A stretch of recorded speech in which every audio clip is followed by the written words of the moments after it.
காலத்து என்றும் பூசனை விடாது செய்து தொழுகை தலைமையிலேற துருந்துக நீருள் மூழ்கி அழுது அடையனை தன்பன் அடியவர் கடிமை செய்வான். பொன்னி வடகரை சேர்ந்தாரை ஊரில் குளக்கை முக மன்னன் 60 முக பதிதே மரபு செய்ய பண்ண அத்தொன்ற தொகை வகை பழகு வந்தாதி தன்னை சொன்ன மறைப்புல நம்பி பொற்பாதன் துணை துணை பரவு திருத்தொன்றல் தொகை பெரிய வாக்கு நாள் சொல்ல வெள்ளவிரான் நீங்கள் பக்தி அபயனாம் பதி குன்றைவாள் செய்கிறான் அடி சென்னி அங்கரன்களை காக்கும் அகம்படி தொழில் கொண்டு நம்புரு வரவேற்கெல்லாம் முதற் குருநாதனாகி பங்கயம் துறவும் நாரும் வெற்றிர படை பொருத்த செங்கயம் பெருமாள் நந்தி சீரடி கமலம் போற்றி கைலாய பரம்பரை சிவஞான போத நெறி காட்டும் வெண்ணை பயில்வாய்மை மெய்கண்டான் சந்ததிக்கோ மெய்ஞான வாணுவாகி குயிலாரும் கொள் திருவாவடுதுறைவான் குரு நம சிவாய தேவன் கைலாதி மரபுடையோன் திருமரபு நீரூடி தலைக்கமாதும்.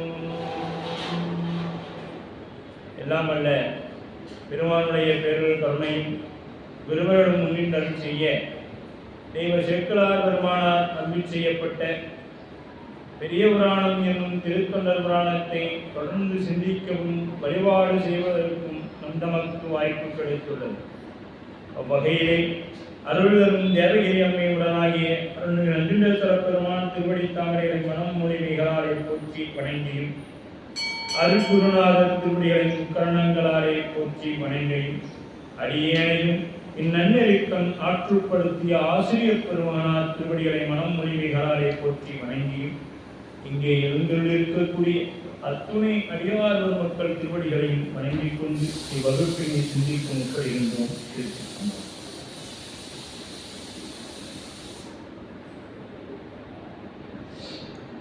பெருமானுடைய பேரொருள் கருணையினாலே நாம் சென்ற வகுப்பானது காஞ்சிமா நகரிலே ஏகம்பநாதருடைய குடமுழுக்கு நன்னீராட்டு பெருவிழாவிலே கலந்து கொள்ளக்கூடிய ஒரு அற்புதமான நிகழ்வு நமக்கு புராணத்தை ஒட்டி நடைபெற்றது. அதனை தொடர்ந்து 103 பாடல்களோடு சென்ற வகுப்பானது நிறைவு செய்யப்பட்டுள்ளது. ஆதி மூதேயில் அந்நகர் மன்னிய சோதி நீள்மணி தூபமும் தீபமும் கோதில் இயம்பும் கொடியும் பயில் வீதி நாடும் ஒளியா பிடா அணி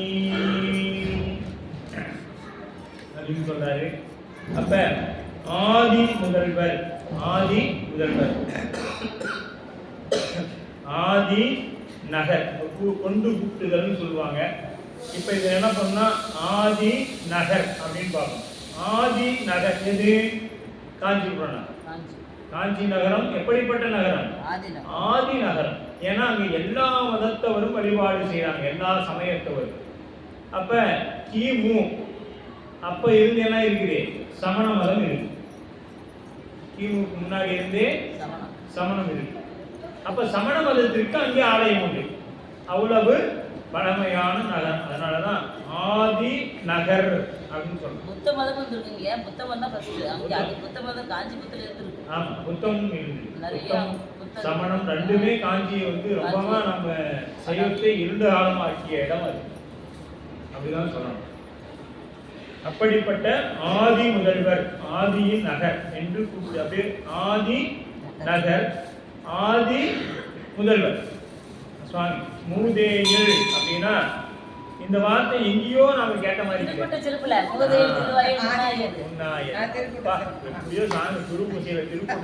பாடி பாடி அதை நினைவு கேட்டார் போல இருக்கிறது. அப்படா திராது தியாகேசன் நமக்கு வரும். அது மண்தளம், இதுவும் மண்தளம். காஞ்சியும் மண்தளம். இது பெண்ணுக்குரியதாக சொல்லப்படும், இது ஆணுக்குரியதாக சொல்லப்படும். ரெண்டு தலங்களும் அவ்வளவு சிறப்பான தலங்கள். அதனால அந்த சுவாமி சேக்கிழார் பெருமான் இங்கேயும் அதை பயன்படுத்துகிறார். மூதேயில் அப்படி ஆதி மூதேயில் அப்படி ஆதி நகர், முதன்மையான நகர். சோதி நீல்மணி அப்படிங்கிற சோதி நீல்மணி தூபமும் தீபமும், தூப கலசங்களும் தீப கலசங்களும் மணிக்கிளை அமைந்துள்ளது. இப்போ அது நீள் அப்படின்னா நீண்டு கொண்டே போகுது அப்படின்னா நீளமா இருக்கும் பொருள் அல்ல. அப்படின்னா எப்பொழுதும் நடைபெற்று கொண்டே இருக்கிறது. அந்த தூப தீபம் இறைவனுக்கு எப்பொழுதும் நடைபெற்று கொண்டே இருக்கும். அது நீள் அப்படின்னு சொல்லப்படுது அப்படின்னு சொல்றாங்க. அப்ப சோதி இயமும் கோதில் இயமும் கோதில் கொடி. பாருங்க, சோதி நீர்மணி தூபமும் தீபமும் கோதில் பல், அந்த கோதில்னா கோதில் இயமமும், அப்புறம் கோதில் கொடி. குற்றமில்லாத இயமம் அப்படின்னா என்ன? பல வகையான பேரிகைகள், பல வகையான இசைக்கருவிகள், பல வகையான இசைக்கருவிகள்.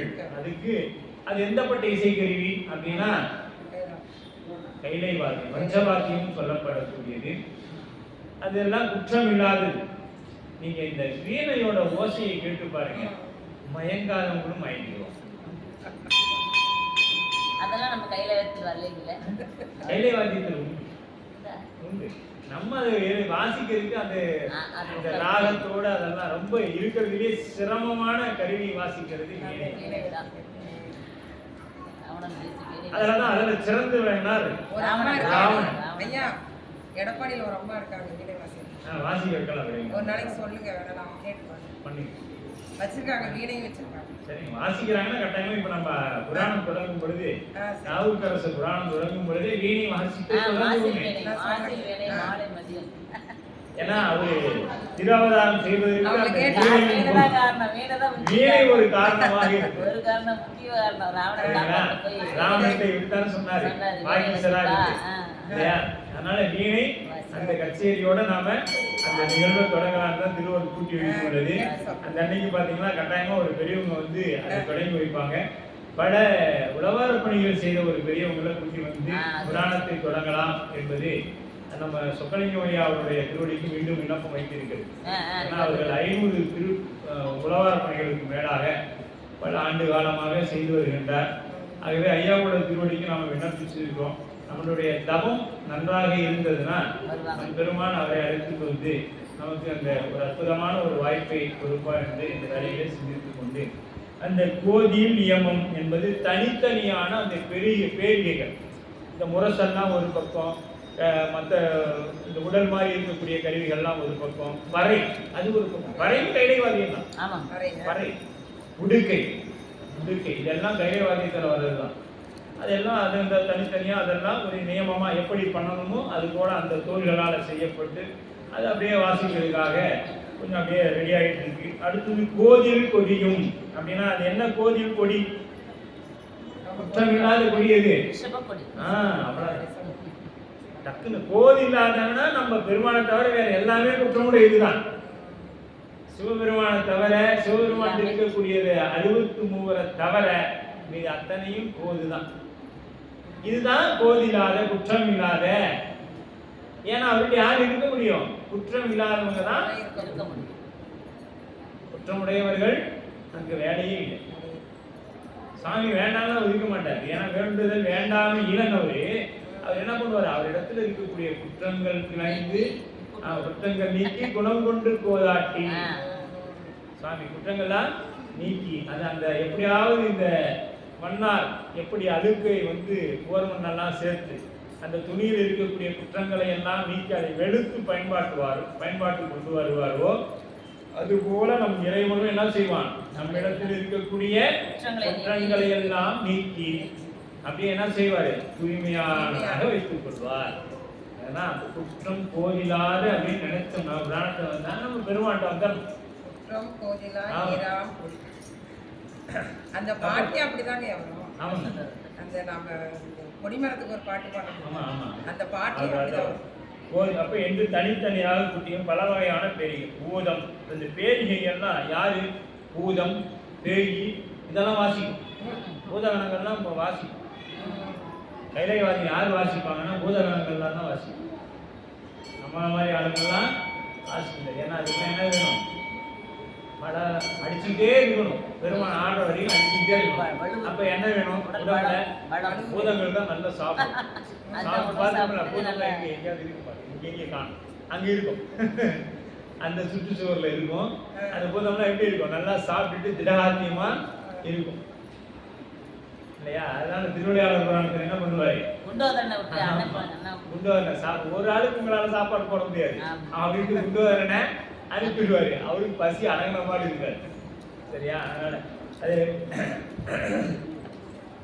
பேரிகை முதலியவற்றை வரும் குற்றங்கள் சாராமல் மக்களை காக்கும். இந்த பூதங்கள் பேய்கள் இருந்தா என்ன பண்ணுங்க, இந்த இசைக்கருவி என்ன பண்ணும், இசைக்கருவி என்ன செய்யும்னா அந்த ஓசை தீயவற்றில் இருந்து பேய் பிசாசுகளிடம் இருந்து உயிர்களை காக்கும். அதனாலதான் அந்த மாதிரி இசைக்கருவிகள் எல்லாம் வாசிக்கும் பொழுது சில பேருக்கு என்ன பண்ணும், இடையூறாக இருக்கும். தீய குணம் இருக்கிறதுனால அவங்களுக்கு என்னவா இருக்கும்னா அது இடையூறா இருக்கும். இன்னும் சில பேருக்கு பேய் இருந்தா எந்திரிச்சு ஆடும் திறப்பிடுவாங்க, போயிடும் இல்லையா? அது அந்த கருவிகள் இதெல்லாம் கிராமங்கள் நீங்க பார்க்கலாம். பம்பை அடிச்ச உடனே பாட்டு தலையில வச்ச உடனே பேய் தன்னமால ஓடும். சரியா? நல்லதும் வரும் கெட்டதும் வரும். சரிங்களா? அது கிராமங்கள்ல நீங்க பார்க்கலாம். மாவு தட்டை தூக்கி வச்சாங்கன்னா அது ஓடும். என்ன, அந்த மாவு தட்டையை குடிச்சுக்கிட்டே குடு குடு குடு குடுன்னு அந்த அம்மா ஓடும். அந்த மாதிரி வாத்தியங்கள்லாம் வாசிப்போம். பம்பையும் நம்ம சாமி குண்டானது தான். அதனால நீங்க அம்பாளுக்கு தான் ஒரு நினைச்சிடாதீங்க. நீங்க எத்தனை வகையான இசைக்கருவிகள் இருக்குதோ அத்தனை வகையான இசைக்கருவிகளும் நம்ம சாமிக்குரியது தான். எல்லாம் நம்ம சாமிகிட்ட கடன் தான், இரவல் வாங்கினது தான். இரவல் வாங்கினவங்க யாரும் தரமாட்டேங்கிறாங்க. எனக்கு எப்படி நம்ம பணம் கொடுத்துட்டா கடன் வாங்கிட்டு தரமாட்டாங்களோ அது போல சாமியிடத்துல இருந்து வாங்கினவங்களாம் அவங்க உங்களுக்கே சுத்தம் வச்சுக்கிட்டாங்க. சாமி பார்த்தாரு, எவ்வளவு நாளும் நீ இருந்துட போற, அதை வாங்கிக்கோ, எவ்வளவு நாளும் இருந்துட போற. 100 கோடி பிரம்மா வந்துட்டு போயிட்டான், 1000 கோடி நாராயணன் வந்துட்டு போயிட்டான், நீங்களே எவ்வளவு நாளும் இருக்க போறீங்க, என்னத்து வேணுமோ வச்சுட்டு போறப்ப என்கிட்ட வந்துருந்தானா அப்படின்னு சொல்லி சாமி விட்டுறாரு ஒவ்வொரு இல்லையா? அப்படி விட்டுறாங்க. அப்படி பூதம் சிவனது இடப கொடியும் உயிர்களின் பாசங்களை தீமை போக்கி தன்மையுடையது என்பது சிவாகமங்களில் கூறியது. சிவாகமங்கள் என்ன சொல்லுது அப்படின்னா, சிவனது இடப கொடியும் உயிர்கள் எப்படி இந்த ஓசைகள் இந்த பேரிகளான ஓசைகள் பேய்களை விரட்டுதோ அது போல இந்த ரிஷபக்கொடி மேல உயர உயர உயர என்ன ஆகும்னா ஆன்மாக்களை தூய்மை செய்யும். ஆன்மாக்களிடத்து உயிரிழத்தில் இருக்கக்கூடிய குற்றங்களை நீக்கும். இப்ப நாம வர சித்திரை மாசம் நம்ம சாமி கொடியாத்துக்கு என்ன பண்ணணும், வீட்டுல எல்லாரும் வெற்றி போட்டு படுத்துவோம். என்ன சிரமங்கள் இருந்தாலும் 4 மணிக்கு ஆலயத்தில் இருக்கும். 4 மணிக்கெல்லாம் ஆலயத்தில் இருக்கணும். 4 மணிக்கு இருந்தீங்கன்னா குறைஞ்சபட்சம் நம்ம நண்பர்கள் ஒரு 100 பேராவது இருந்தா சாமிக்கெல்லாம் ஒரு குற்றமும் இல்லைங்க. இருந்தா நம்முடைய குற்றங்கள் நீக்கப்படும். இந்த எப்படி அந்த கொடி மேல ஏறுகிறதோ, ரிஷபக்கொடி மேல ஏறுகிறதோ அது போல இந்த உயிரும் எங்க இருக்கும், ஆணவ மலர் குறியிலிருந்து அப்படியே சுவாமி மேல கொண்டு வருவார். இந்த கொடி மேல ஏற இந்த உயிரும் மேல்நிலைக்கு வரும். அப்ப அந்த காட்சி காணணுமா வேண்டாமா?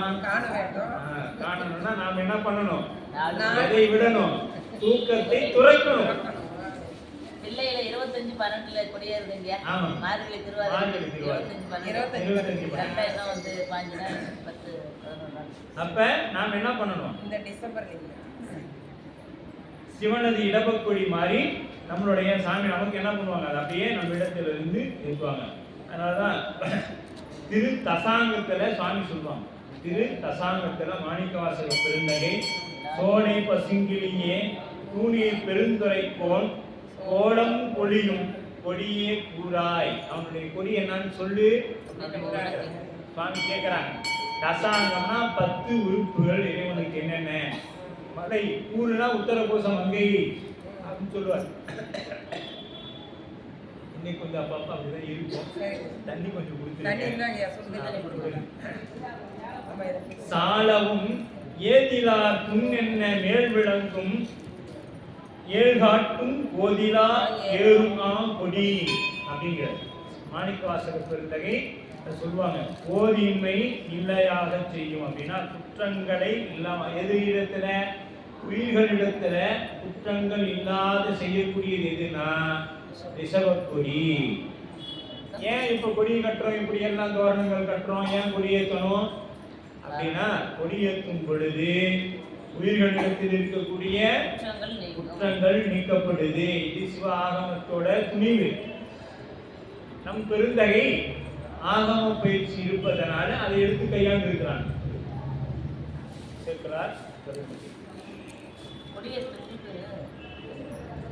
கொடியேற்றும் போது கொடிக்கவி பாடத்தான் பாடுவாங்களா எல்லா ஆலயத்துலையும்? தண்ணி கரெக்டா இருக்குங்களா? அப்ப கொடியும் பயில் வீதி நாளும் ஒழியா விழா அணி அப்படிங்கிறது. வீதி நாளும் விழாக்களின் சிறப்பு என்ன அப்படின்னு பாத்தீங்கன்னா கொடியேற்றுவதுதான் முக்கிய நிகழ்வு. விழாவின் முக்கிய நிகழ்வு என்னங்க? கொடியேற்றுதல். இதெல்லாம் நாம தொண்டர்களாகிய நாம கடைபிடிக்கிறது இல்ல. அரசு மற்ற ஊர்கள்லாம் அற்புதமா இருக்கு. இப்ப தில்லையிலையோ ஆலவாயிலையோ பாத்தீங்கன்னா அந்த கொடியேற்றத்தை பார்ப்பதற்கு ஆயிரக்கணக்கான மக்கள் அப்படி திரண்டு இருப்பாங்க. ஆமா, எப்ப நடந்தா என்னங்கம்மா? ஆனா நைட்டு 12 மணிக்கு தான் நடக்குதுங்க. இப்ப நமக்கு என்னன்னா தீராத வியாதி ஒண்ணு இருக்குது. நைட்டு 12 மணிக்கு மாத்திரை தரேன் வானா நாம ஏதாவது வேணாம்னு சொல்லிடுவோமா என்ன?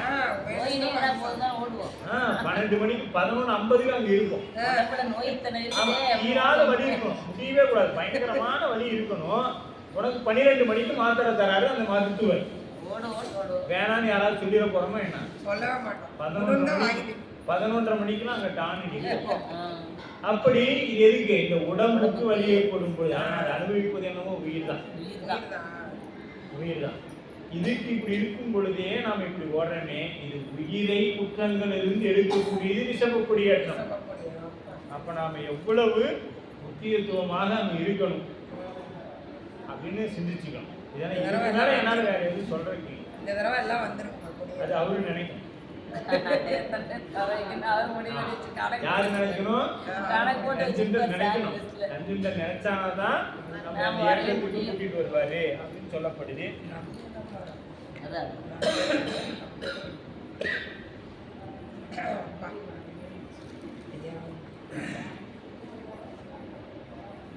அப்ப அந்த விழாவின் முக்கிய நோக்கமே அந்த கொடியேற்றம் தான் அப்படின்னு சொல்லப்படுது. நமக்கு 104வது பாடல். அடுத்தது 105வது பாடல். வாயில் எங்கனும் தோரணம் மாமதில் நாயில் எங்கனும் சூழ்முகில் நாள்மதி தோயில் எங்கனும் மங்களம் தொண்டர் சூழ் கோயில் எங்கனும் உம்பற்குளா குளக்குளாம் அப்படிங்கிறார். உம்பர்னா யாருங்க? தேவர்கள் குளம் எங்க இருக்குது?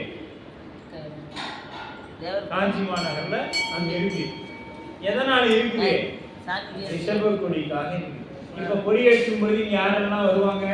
33 கோடி தேவர்கள் வந்துருவாங்க. ஆமா, 8000 ரிஷிகளும் வந்துருவாங்க. ரிஷிகளும் தேவர்களும் முனிவர்களும் எங்க வந்துருவாங்க? கொடியேற்றப்ப வந்துருவாங்க. அப்போ நமக்கு தேவையான இந்த கிரகங்கள்லாம் எங்கெங்கயோ இருக்குமே. 12 கட்டத்துல எங்கெங்க இருக்கும் இந்த 9 பேரும்? அதெல்லாம் இருக்கிறவங்களாம் எங்க வரணும்? அங்க வந்துருவாங்க. இப்ப நாமளும் அங்க இருக்கிறோம், அவங்களும் அங்க வந்து நிற்பாங்க. நம்ம சாமி நமக்கு தான் முன்னுரிமை தருவாரு. ஏன்னா அவரு அவங்க கட்சிக்காரங்களை தானே பார்க்கணும். அதனால அவர் என்ன பண்ணுவாரு? நம்மளுக்கெல்லாம் முன்னாடி விட பின்னாடி நின்று நந்தி அதை பாரு அப்படின்னு சொல்லிட்டு நந்தி உடனே எப்ப நீ அவரு எங்களுக்கெல்லாம் முன்னாடி விடு அப்படின்னு சொல்லி அவர் நம்மளையெல்லாம் முன்னாடி போயிட்டார். ஆனா அதுக்கு தகுதி இல்லை, நமக்கும் தெரியும், அவருக்கும் தெரியும். யாருக்கு? சிவபெருமானுக்கும் தெரியும், நமக்கும் தெரியும். நமக்கு இதெல்லாம் தகுதி இல்லை அப்படின்னு அந்த மாதிரி கொண்டு போய் அங்கே நிற்க வச்சுருவார் சுவாமி. அப்ப அவன் நாளைக்கு ஒரு காலத்துல நம்மளை பார்க்கறான், ஏதோ ஜாதக பிரகாரம் ஏதோ சொல்றாங்க, இது இங்க இருக்குது அது இங்க இருக்குது, இவனுக்கு இது வந்துருச்சு, அது வராங்க. அப்ப இவன் வேற அவரோட ஆள், நாம ஏதாவது இவன்கிட்ட கை வச்சு, இப்ப நம்ம ஒரு இன்ஸ்பெக்டர் காவல்துறையில் இருக்கிறாரு, நம்ம ஒரு கட்சியில பெரிய ஆளா இருக்கிறோம், அது எடுத்த உடனே நம்மளை கை வச்சுருவாரா? மேலெடுத்து கேட்கணும்பா, பண்ணலாமா வேணாமா, விடலாமா அப்படின்னு ஒரு கேள்வி கேட்கலாம், கொஞ்சம் பொறுங்க அப்படின்னு சொல்லி போடுவாங்களா? இது சாதாரண மாடுகளுக்கே இப்படி. நம்ம தலைவர் அகில லோக நாயகன், அவரோட திருச்சின்னங்களை சாமி நம்ம கொடுத்துக்கிறாங்க. திருநீர், உத்தராக்கம், 5 எழுத்து, சடாமுடி கொடுத்துருக்காங்க. அப்ப நம்ம மேல அவங்க கையை வச்சிட முடியுமா? 9 பேர் வந்து நம்ம யாராவது தொந்தரவு பண்ணிடுவாங்களா? இந்த தேவர்கள்லாம் ஏதாவது நவருன்னு சொல்லிடுவாங்களா? போச்சு, இவங்க ஏதாவது சொன்னா தலைவர் நம்மகிட்ட போட்டு காடிச்சுவார். அதனால கம்முன்னு ஓரமா நவந்துருக்குப்பா, அவங்க முதல்ல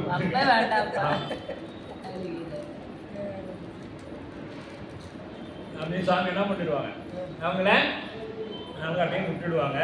அப்படி உம்பர் குலாம் அப்படி கூட்டம் கூட்டமா, அவங்க குலாம்னா கூட்டமா இருக்கிறாங்க தேவர்கள் எல்லாம். ஆனா வாயில் எங்கனும் தோரணம், அங்க எப்படி வாயில் எங்கேயும் அப்படியே தோரணங்கள் கட்டப்படுது. ஏன் விழாக்கள்ல நம்ம தோரணம் கட்டுறோம்? எதுக்கு? இங்க சும்மா வெறும் கொடியா கட்டிக்கிறீங்க, பூவை தொங்க விட்டுக்கிறீங்க. ஆமா, குருத்தோட கதையா கொடுக்குறாரு, நீ இருக்கிற மரத்துல இருக்கிறதெல்லாம் வெட்டிட்டு வந்து கட்டிக்கிறீங்க அப்படின்னு கேட்கலாம். ஆனா தோரணங்கள் கட்டணும்னு சொல்லுதே புராணத்துல, பெரியவங்க சொல்லி இருக்கிறாங்களே, அப்ப நம்ம கட்டணுமா இல்லையா? அப்ப கட்டணும். தோரணம் மாவதின் ஞாயிறு எங்கனும் சூழ் முகில். இப்ப தோரணங்கள்லாம் ஒரு பக்கம் இருக்குது, அப்புறம் இந்த சூழ் மதில் உறுப்புகள் அப்படி செவிக்கு இன்னும் திருத்தில்லை, திருவாலவாய், இந்த மாதிரி இடங்கள்லாம் ஆடல், பாடல், இயற்று முதலான நிகழ்ச்சிகள் செய்வார்கள். இந்த கொடியேற்றம் செய்யும் போது என்ன பண்ணுவாங்க? ஆடல், பாடல், இந்த நிகழ்வுகள் எல்லாம் நடக்கும்.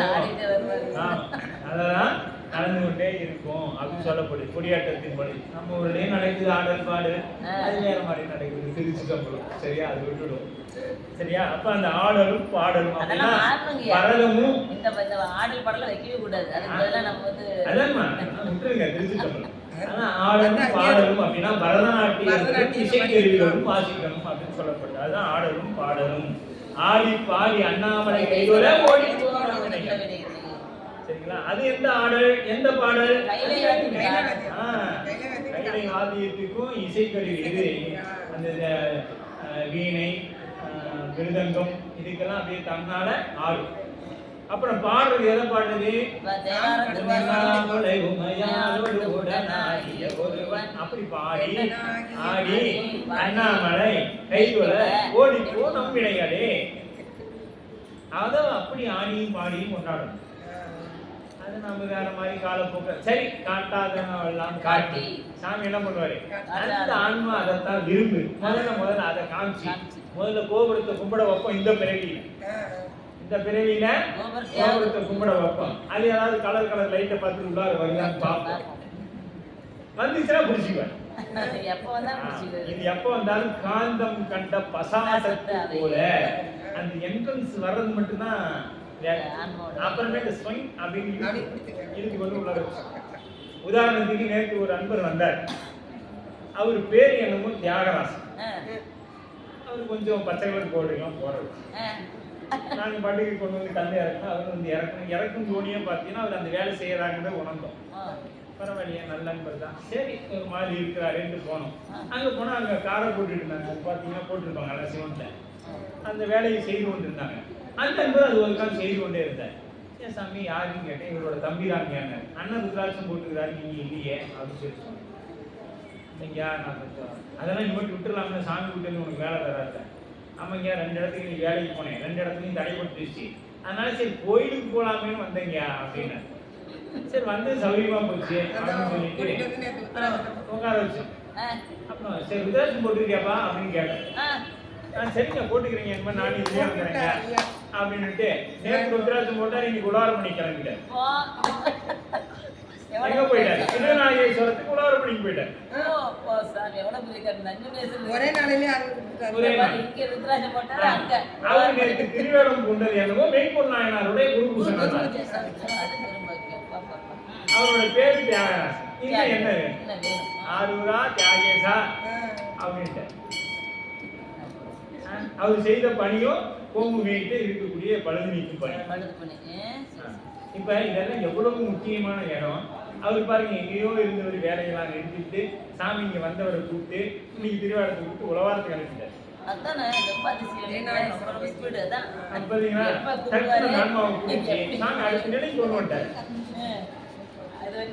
வர்றதுதான் அதுதான் இந்த இடத்துலதான் பெரியவங்க இதெல்லாம் அனுபவிச்சு சொல்லியிருக்கிறாங்க. ஏங்கம்மா இதெல்லாம் பெரியவங்க அனுபவிச்சு சொல்லியிருக்காங்க. காந்தம் கண்ட பசாசத்து போல காந்தத்தை பார்த்து இரும்பு தூள் என்ன பண்ணும் போய் அது மாதிரி அவர் சாமிகிட்ட வந்து பார்த்தாரு, ஒரு திருவிழா போட்டாரு, அவர்தான் இன்னைக்கு கிளம்பிட்டாரு உலகம். படிச்சது இல்லையா ரோட்ல போகும்போது வண்டியில போனா கூட காந்தம் உள்ள இருக்கிறாரு அப்படின்னு தான் போவேன். காந்தம் கண்ட பசாசு அப்படின்னு தான் போவேன். சென்றான இடத்துல இருக்கிறாரா யாரு கேட்டாலும் பஸ் ஸ்டாண்ட்லயே உங்க வீட்டு கோயில் இருக்காங்கல்ல, எடப்பாடியா பஸ் ஸ்டாண்ட்லயே கோயில் இருக்காங்கல்ல. ஏன்னா உங்களுக்கு நடக்க விடாம இங்கே வச்சு நம்ம அப்ப ஞாயிறு சூழ் அப்ப திருவிழாவின் வேள்விகளின் பயனாய் முகில் உண்டாகுது. விழா நடந்தா என்ன ஆகும் சொல்லுங்க பார்க்கலாம். விழா நடந்தா விழாவின் நிறைவுல மழை வரும். ஏன் வரும்? ஏன்னு கேட்டீங்கன்னா தேவர்கள் விஞ்ஞான பிரகாரம் வந்தீங்கன்னா அந்த வேள்விகள் நடத்தப்படும். விழா ஏற்பாடு செய்திருக்கோம்னா தினசரி வேள்விகள் நடத்தப்படும். அந்த வெண்புகையானது வானத்திற்கு போய் என்ன ஆகும்? அந்த மேகக்கூட்டங்களோட சேர்ந்து நமக்கு மழையாக பொழியும். மழை என்பது என்ன? அருள். அருள் அதான் இந்த பாட்டுல வருது. மழை என்பது அருள். இவ்வளவு செய்திகள் என்ன பொழியாய் மழையிலோ ரெம்பாவை. ஆமா மழையிலோ ரெம்பாவை. அப்ப அந்த மழை என்பது என்ன? நமக்கு அருள். அருள். இப்படி பூசையின் பயன் என்ன கிடைக்கும்? நமக்கு அருள் கிடைக்கும். பூசையின் பயன் அருள் கிடைக்கும். இப்படி எல்லாம் சாமி நமக்கு என்ன பண்றாரு? நம் பொருட்டு தான் அத்தனையும் செய்யணும். எதை செய்தாலும் நம்ம சாமி நமக்கு எதை செய்தாலும் இந்த உயிர் எப்படியாவது மேன்மை வராதா அப்படின்னு தான் செய்வார். கருணைதான். அவர் எதை செய்தாலும் அவர் கருணை அப்படிதான் நமக்கு வேலை செய்யும். நாம அவர் இப்பொழுது நமக்கு பண்ணுவது என்னமோ துன்பம் போல தோணலாம். ஏன்னா அறுவை சிகிச்சை டாக்டரை பார்த்தா நமக்கு என்ன வரும்? பாவம் தான் வரும். நல்லா இருந்த என் உடம்பு அறுத்தறுத்து ஏன் அறுத்தாரு? அவருக்கு என்ன தலையெழுத்தா? நம்ம உடம்பு அறுக்கணும். நம்ம அறுத்தாதான் தேவை அல்லனை நீக்க முடியும், நல்லனை கொடுக்க முடியும். நம்ம இடத்துல இருந்து கெட்டவற்றை எல்லாம் நீக்க முடியும். அந்த உடம்பை இன்னும் சிறிது காலம் செய்யும். அப்போ உடம்புக்கு அவ்வளோ அப்படின்னா நம்ம மன உயிருக்கு எவ்வளோ இருக்கும் பார்த்துக்கணும். சரி அப்படி அந்த குழாங்கள் எல்லாம் இருக்குது. எது? தோழியில் எங்கனும் மங்களம். இந்த மங்களம்னா என்னாச்சுங்க? எல்லாம் மங்களமா. மங்களத்துக்கு அடையாளம் மாயிலை தோரணம், குருத்தோலை, மாயிலை தோரணம், இதெல்லாம் மங்களத்தின் அடையாளம். அப்ப தொண்டர்கள் சூழ் கோயில் எங்கனும், தொண்டர்கள் சூழ் கோயில் எங்கனும் இறைவன் எங்க நல்ல சிறப்பா இருப்பான். தொண்டர்கள் சூழ்ந்திருக்கக்கூடிய ஆலயங்கள்ல இறைவன் என்ன பண்ணுவான்? சிறப்பாக எழுந்தருள் செய்வார். அப்ப நம்ம இந்த இடத்துல ஒரு கேள்வி வந்தாலும் என்ன சாமி, சுவாமி எப்பொழுதுமே அவங்க கட்சிக்காரங்களோட தான் இருப்பாரா? அவங்களுக்கு அது செய்வாரா? நாங்க தனியா எங்க ஊர்ல 2 பேர் தான் இருக்கிறோமே. ஒருத்தர் இருந்தாலும் அது திருக்கூட்டம் தாங்க. ஒரே ஒரு சிவனடியார் திருநீர் உற்சாகம் வைத்துக் கொண்டு அந்த கோயில்ல பணி செய்தாலும் அது திருக்கூட்டம் தான். ஏன்னா அந்த ஒரு அடியார் உள்ளத்தில் இருக்கிறதும் எங்கள் பெருமான் மெய்யடியார். அவர் உள்ள இருப்பதும் எங்க சாமி தான் அப்படின்னு சொல்லப்படுது. அங்க எல்லாம் சாமி அப்படி இருக்கிறார். மங்கள் தொண்டர்கள் சொல்லும் கோயில் எங்களும் உண்பர் குலாம் குலமாக இந்த தொண்டர்கள் இருக்கிற இடத்துல தான் இந்த தேவர்களும் வந்து நிற்பாங்க. ஏன்னா அவங்களுக்கு என்ன தேவை? தேவர்களுக்கு தேவைன்னா பெருமானுடைய ஆசி கிடையாது, அடியார்களுடைய ஆசி தான் தேவை. அடியார்களுடைய ஆசி தான் தேவை. ஏன்னா திருமாலி ஒரு நானும் எதுவும் சொல்லக்கூடாதுன்னு நினைக்கிறேன். அதாவது திருமாலி என்ன பண்றாருன்னா தினைக்கும் போய் பூஜை பண்ணிட்டே இருக்கிறார். இந்த நாட்கள் பார்த்தாரு நம்மளே இவரை கும்பிடுறோம், தாத்தாவை கும்பிட்டுட்டு, ஏன்னா அவர் தாத்தா தானே அவருக்கு, நம்மளே இவரை கும்பிட்டுட்டு இருக்கிறோம். இவர் என்னமோ அங்கே போறாரு, ஒரு பெட்டி திறக்கிறாரு, பூஜை பண்றாரு, பெட்டி மூடிட்டு வந்துடுறாரு. என்னடா நடக்குது அப்படின்னு சொல்லிட்டு கேட்குறேன் சொல்றீங்களா அப்படின்னு கேட்குறாரு. என்னப்பா சொல்லு. நாங்களாம் உங்களை கூப்பிட்டுட்டு நீங்க என்னமோ அங்கே போறீங்க, ஒரு பெட்டி திறக்கிறீங்க, தூப தீப நைவேத்தியம்லாம் பண்றீங்க, மறுபடியும் அதை மூடி வச்சுட்டு வந்துடுறீங்க. அது என்ன அது ஒன்றும் இல்லப்பா, சிவன் கோயிலுக்கு வரக்கூடிய அடியார்களுடைய கால் மண்ணு அப்படின்னு யார் சொல்றா? நாராயணன் சொல்ற. அப்ப நம்ம பெருமான் எப்படிப்பட்டவர்னு பார்த்தீங்க. அதுக்காக நம்மளாம் என்ன ரகம்னு நமக்கு தெரியும். அதனால நாம் ஏதோ அது பெருமைப்பட்டாதீங்க. நாம் இன்னும் பக்குவம் பெற வேண்டும். சிவபூசை என்னைக்கு எடுக்கிறோமோ, இதை ஒவ்வொரு வகுப்பு அதை சொல்லி கொண்டுதான். சிவபூசை என்னைக்கு பண்ற சாமி நம்ம கொடுத்தாரோ அன்னைக்கே நம்ம இடத்துல இறைவனை ஒப்பு வந்துடணும். அப்பதான் சிவபூசை பலன் கொடுக்கும். இறைவனை ஒப்புனா என்ன? ரெண்டையும் சிரிக்கவும் கூடாது, அளவும் கூடாது. எப்பொழுதையும் பெருமானை நினைச்சுக்கிட்டு சிவசிவா சிவசிவா சிவசிவான்னு இருந்தோம். இதுதான் இறைவனை ஒப்பு. இது வந்தாதான் நாம நித்தியம் பூசை சரியா பண்றோம்னு அர்த்தம்.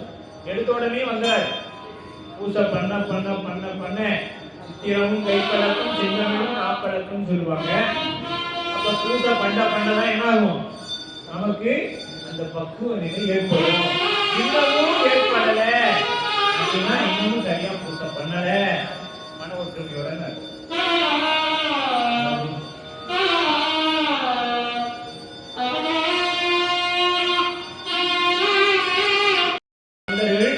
எப்ப வேணாலும் நம்ம இறைவனை என்ன பண்ணலாம்? சுத்தி சுத்தி வரலாம். தொண்டர்களுக்கு அந்த அனுமதி உண்டு. ஆனா இந்த தேவர்கள்லாம் அப்படி போய முடியாது. அவங்களுக்கு ஒரு காலம் ஒதுக்கி வச்சிருப்பாங்க. அந்த காலத்துலதான் அனுமதி வாங்கி தான் அவங்க வரணும். அவங்க அனுமதி வாங்கிட்டு தான் வரணும். நாமெல்லாம் அப்படி கிடையாது. யாருங்க? அடியார்களுக்கு அதெல்லாம் கிடையாது. நீங்க எப்ப வேணாலும் போய் சாமி பார்த்துக்கலாம். எப்ப வேணாலும் போய் சாமி பார்த்துக்கலாம். தொண்டர்கள் அதனாலதான் தேவர்கள் கோயில் எங்கணும். யாரு? தொண்டர் சூழ் கோயில் எங்கணும். இந்த தொண்டர்கள்லாம் சுற்றி சுற்றி வளமா வரக்கூடிய கோயில்கள்லாம் எங்க? ஆலவாய், சிதம்பரம், நம் போன்ற கோயில்கள் எல்லாம் என்ன தொண்டர்கள்லாம் நிறைந்து கூட்டம் கூட்டமா இருக்கிறாங்க. ஆனா இந்த தேவர்கள் இறைவனுக்காக காத்து கொண்டிருக்கிறாங்க. ஏன்னு பாத்தீங்கன்னா அவங்க நேரத்தில் போய் சாமி பார்க்க முடியாது. நந்தி பெருமான்ட்டு அனுமதி வாங்கணும். அவரு நந்தி பெருமாள் யார்கிட்ட சொல்லுவாரு? அங்க இருந்து உத்தரவு வாங்கினா இவங்க உள்ளார அனுப்புறதா வேண்டாமான்னு முடிவு பண்ணுவாங்க இல்லையா? அப்படியே இருக்கக்கூடியது 106வது பாடல். வேத வேதியர் வேள்வியேதியான மாதர் மோதி மலரேயான காதல் வீதி விளங்கே கவலைய சூத மாதவியே புறம் சொல்வன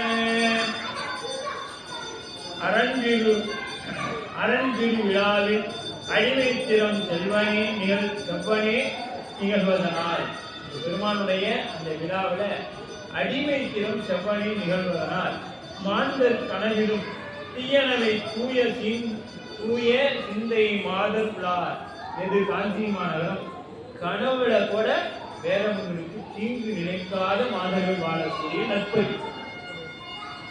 கனவுல கூட வேறவங்களுக்கு அப்ப கனவுலையே நினைக்க மாட்டாங்கன்னா நினைவுல யாராவது கெடுதல் நினைச்சுக்குவாங்களா அப்படின்னா இல்ல. ஏன்னா இந்த கனவு என்பது எப்பொழுது வரும்? நினைவுல இருக்கிறது நடைபெறாத பொழுது கனவுல நமக்கு வரும். இப்ப நாம தில்லைக்கு போகணும்னா கனவுல தான் நடராஜர் பெருமான் கோயிலை காமிப்பாரு. நாம நாளைக்கு நமக்கு 1 லட்ச ரூபா பணம் வேணும், 1 லட்ச ரூபா பணம் வேணும்னா என்ன செய்வாரு? நாளைக்கு எங்கேயோ ஒருத்தன் பேங்க்ல நம்ம கையில இருந்து குடிக்கிட்டு போற மாதிரி சாமி கனவு கொடுப்பாரு. பேங்க்ல போய் எடுத்துட்டு வருவோம், அதை அவனுக்கு வந்து நம்மகிட்ட இருந்து குடிக்கிட்டு போயிடும். அந்த மாதிரி கனவு நமக்கு வந்துடும் இல்லையா? இப்படி என்னன்னா நம்ம என்ன நினைவுல என்ன சில நேரங்கள்ல நினைவுல நினைக்காதும் சாமி கொடுப்பாரு. இன்னைக்கு இறைவனை நினைச்சுக்கிட்டே நம்ம தூங்கிருக்க மாட்டோம். செல்போனை பார்த்துக்கிட்டே நம்மளை அறியாம நம்ம தூங்கிருக்கோம். எப்படி? ஏன்னா கட்டாயமா நம்ம எல்லாரும் செல்போன் பார்க்குறவங்க தானே. அதனால தைரியமா சொல்லலாம். நீங்களாம் அப்படி இல்லையா? நாங்களாம் அப்படிதான் செல்போன் பார்த்துட்டு தூங்குறோம். அப்ப அந்த செல்போன் பார்த்துக்கிட்டே தூங்கும்பொழுது என்ன ஆயிடுச்சுன்னா செல்போன் கீழே வந்துச்சு, தூங்கி போயிட்டோம். ஆனா திடீர்னு சாமி கனவு வந்துருச்சு. அப்படி சில நேரங்கள்ல நம்மளை அறியாம ஏற்படும். பல நேரங்கள்ல நம்ம என்ன நினைக்கிறோமோ அதுதான் கனவுல வந்து ஒருத்தனை அடிக்கணும்னு நினைச்சிருப்போம், அவனையும் அடிச்சிருப்போம். இதெல்லாம் கனவுல நடக்கக்கூடியது. அப்படி என்ன வேத வேதியர் வேள்வி தீயன அப்படின்னா அழுக்காறு பிணி கவலை புறம் சூழ் முதலிய குற்றங்களை இங்கு காண முடியாது. எங்க காஞ்சி மாநகர்ல என்னத்தை காண முடியாது? பிணி கவலை புறம் சூழ் முதலிய குற்றங்களை காண முடியாது. இந்த பிணியும் கவலையும் எப்போ வரும்? பிணினா நோய், கவலைனா துன்பம். இதெல்லாம் எப்போ வரும்? நம்மகிட்ட கெடுதல் இருந்துச்சுன்னா இதெல்லாம் வரும். கெடுதல் இருந்துச்சுன்னா என்ன பண்ணுவோம்? முதல்ல நம்மகிட்ட கெட்ட குணம் இருந்துச்சுன்னா என்ன பண்ணுவோம்? அடுத்தது இவனை எப்படி கெடுக்கிறதுன்னு பார்ப்போம். அழுக்காறு அவா வெகுளி இன்னா சொல் நான்கும் இழுக்கா இயன்றது அறம் தர் வள்ளுவர் குறித்தனை. ஒண்ணே ஒண்ணு வந்துச்சுன்னா போதும். இதெல்லாம் எது? அழுக்காருன்னு ஒண்ணு வந்துச்சுன்னா ஆசை. இப்ப நமக்கு கெட்ட குணம் வந்துருச்சுன்னா அடுத்தவனை எப்படி கெடுக்கணும் அப்படின்னு ஒரு முடிவு பண்ணுவோம். கெடுக்க முடியல, நாம என்ன பண்ணாலும் அவன் கெட்டு போகவே மாட்டேங்கிறான். அது என்ன பண்ணாலும் கெட்டு போக மாட்டேன். அப்ப நமக்கு என்ன ஒரு கவலை வரும். அந்த கவலை நமக்கு கோபமும் அப்புறம் அந்த கோபம் என்ன பண்ணும்? என்ன வார்த்தை சொல்லி பேசக்கூடாது அத்தனையும் சொல்லி பேசு இல்லையா? இப்படி எல்லாம் செய்யறது தான் அழுக்காறு அவா வெகுளி இன்னாச்சொல் நான்கும் இழுக்கா என்றது அறம்ட்டார். அந்த இது மாதிரி எங்க இல்ல? காஞ்சி மாநகரில் இருக்கக்கூடிய மக்களிடத்துல இது போன்றது இல்லை.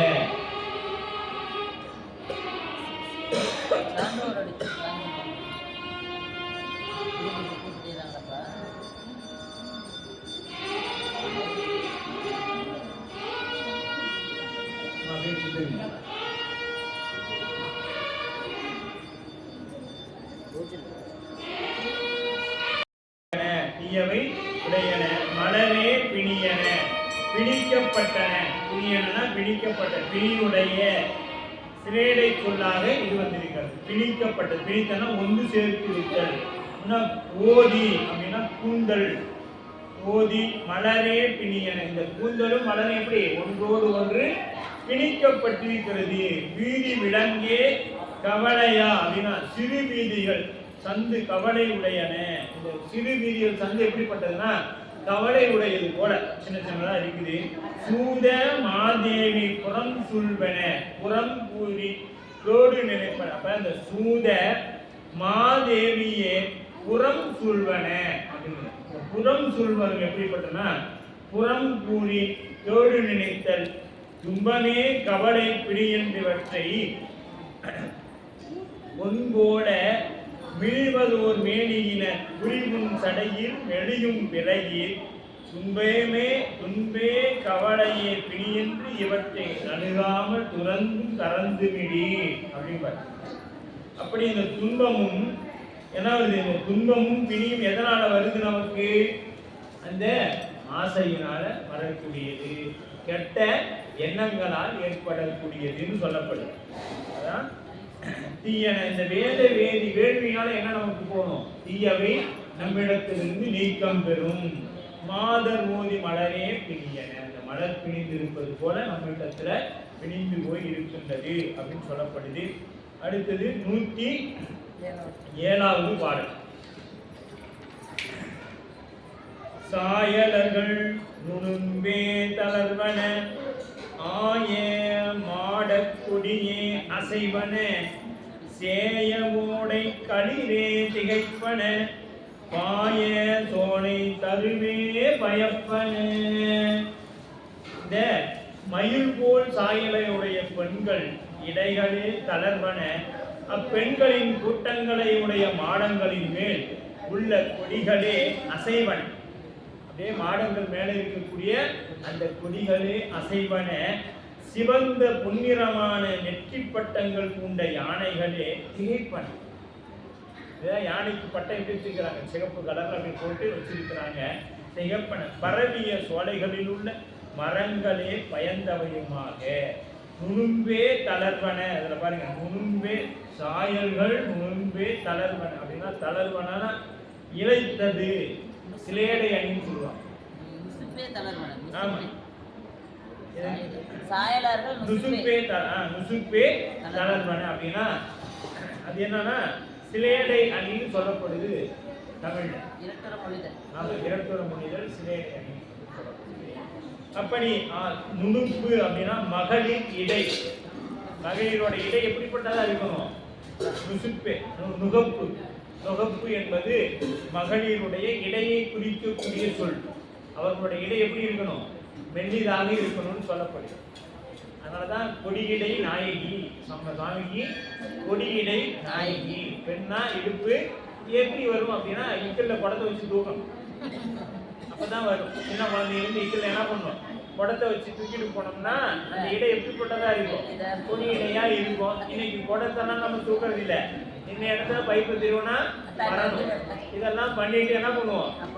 அதாவது வேலை செய்யறதுக்கு என்னவோ 1/2 மணி நேரம், அப்புறம் எக்ஸசைஸ் பண்றதுக்கு வாக்கிங் போறதுக்கு 1 மணி நேரம்.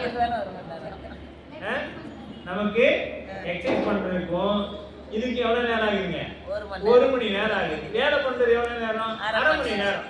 நம்ம பாட்டிலாம் என்ன பண்ணாங்க? 1/2 மணி நேரத்துல எக்ஸசைஸ் வேலையுமே செஞ்சாங்க. எக்ஸசைஸும் செஞ்சாங்க, வேலையும் செய்தாங்க. எப்படி செய்தாங்கன்னா அம்மிகள்ல அரைச்சாங்க, ஆட்டாங்கல்ல ஆட்டினாங்க, ஆப்பையை போட்டு கிண்டினாங்க. சரிங்களா? இதெல்லாம் நடந்துச்சு. ஆனா ஐயா அப்பலாம் 2 குடம் தண்ணி எடுத்துக்கணும். 2 குடம் ஒண்ணு தலையில ஒண்ணு 2 குடம் தண்ணி.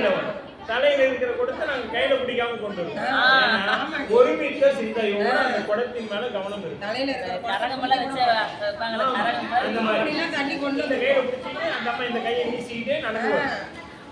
இப்படி எல்லாம் இருந்தப்பதான் அந்த பெண்ணிடத்துல அமைதி இருந்துச்சு.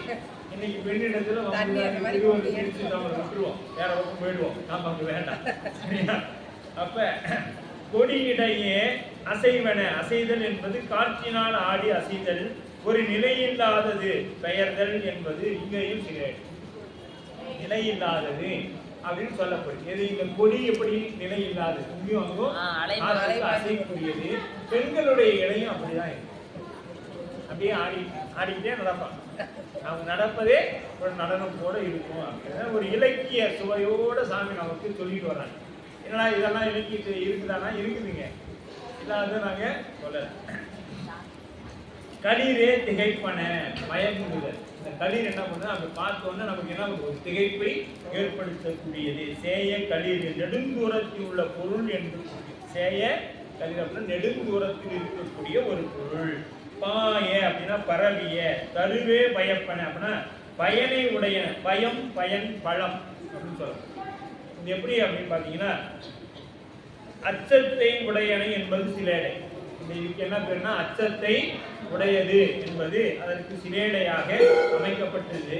உயிர்களுக்கு வரும் 5 பயன்களையும் அரசன் நீதிமுறையினால் போக்குதலினார். இந்த அரசர்களோட வேலை என்ன அப்படின்னா நம்மகிட்ட வரியை வாங்கி வச்சுக்கிட்டு அவங்க அரண்மனையில் இருக்கிறது வேலை அல்ல.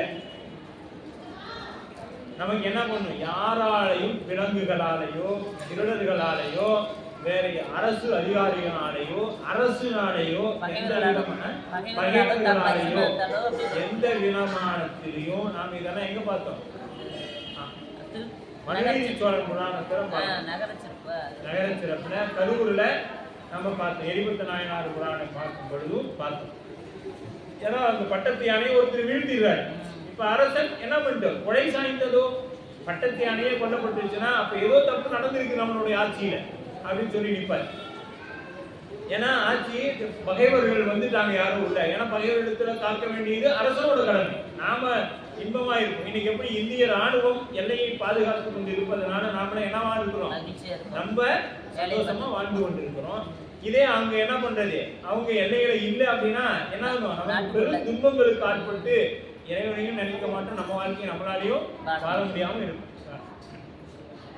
அப்படி இருக்கும். அதனால அவர்கள் இந்த 5 தொழில்களையும் 5 பேர் இடத்தில் இருந்து காப்பது யாருடைய கடமை? அரசனின் கடமை. நீதி முறையினால் தூக்குதலினால் உலக நிலையில் வரும் பயன் வாராமல் தெய்வம் காத்தலாலும் அந்நகரில் அந்த நகரில் இருக்கக்கூடிய இறைவன் உயிர்களுக்கு வரக்கூடிய துன்பங்களை எல்லாம் வாராமல் இறைவன் காத்து கொண்டான் என்பது சிலேடையாக சொல்லப்படுகிறது. பயம் தவிர வேறு பயன். என்னன்னா பயம் தவிர வேறு பயன் இல்லைன்ட்டார் சேர்க்காரு. 108வது பாடல்.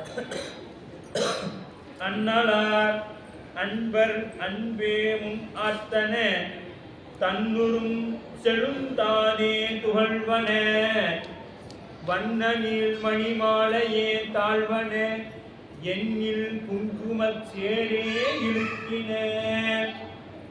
சிவபெருமான் அன்பர்களின் அன்பே முன் ஆர்த்தன. புரிந்த வாசனையுடைய மலர்கள் பூத்தாதுக்களை புகழ்களை உடைய அழகிய நீண்ட பனி மலர்களுக்கு தாழ்வன் அழிவில்லாத குங்கும குழம்பு சேரு இழுக்கையுடையது இழுக்கையுடையன. அன்பே முன் ஆர்த்தன. ஆர்த்தல் ஆர்த்த துயர்கட நாம் ஆர்த்தாலும் தீர்த்தங்கள் இல்லை சித்தம்பலத்தே யாரும். ஆர்ப்பன அப்படின்னா ஆர்த்த பிறவி துயர்கட. ஆர்த்த பிறவி. ஆம், ஆர்த்த பிறவி துயர்கட.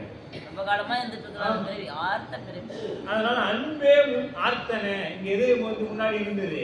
இந்த எல்லாத்துக்கும் முன்னாடி எது இருந்ததுங்க? அன்பு. இறைவன் பால் அன்பு வந்துருச்சுனாங்க நமக்கு எதுவுமே ஒரு பெருசா தெரியாது. அவரை தவிர வேற எதுவும் நமக்கு பெரிதாக தெரியாது. ஆர்ப்பன ஆர்ப்பன செய் ஆர்த்த பிறவி துயரம் ஆடுதலும் பாடுதலுமாய் நிகழும் தலை சிரிப்பாய் கழிப்பார் தேனிப்பார். மாணிக்கம் சொல்லுவார், சிரிப்பார் கழிப்பார் தேனிப்பார் திரண்டு திரண்டு உன் திருவார்த்தை மெச்சுவா. அடியார்கள்லாம் கேட்டு ஆகா எங்க சாமி எப்படிப்பட்டவர் அப்படின்னு சொல்லி என்ன பண்ணுவாங்க? அப்படியே அப்படியே என்ன பண்ணுவாங்க?